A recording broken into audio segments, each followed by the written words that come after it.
To send money from Standard Chartered to Western Union, start by logging into your Standard Chartered online banking account. Navigate to the Funds Transfer section and select Western Union as the transfer method. You will need the recipient's details, including their name and location, as well as the amount you wish to send. Next, review the transfer fees and exchange rates provided by Standard Chartered and Western Union. It is essential to understand the total cost of the transaction, including any fees and charges. Ensure you have sufficient funds in your account to cover the transfer amount and fees. Once you have confirmed the details, initiate the transfer by following the on-screen instructions. You will receive a confirmation message and a reference number for the transaction. Share this reference number with the recipient, as they will need it to collect the funds from Western Union.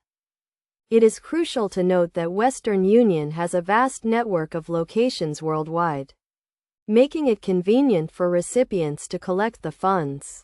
Additionally, Western Union offers various payout options, including cash pickup, bank account deposit, and mobile wallet transfer.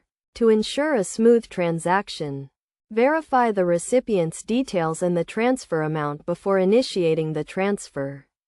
Also, be aware of the daily transfer limits and any restrictions that may apply. Standard Chartered and Western Union have measures in place to prevent fraudulent activities, so you may be required to provide additional information or verify your identity. In conclusion, sending money from Standard Chartered to Western Union is a relatively straightforward process. By following these steps and being aware of the fees, exchange rates, and transfer limits, you can quickly and securely send funds to your loved ones worldwide. Always review the transaction details carefully and keep the reference number safe to ensure a successful transfer.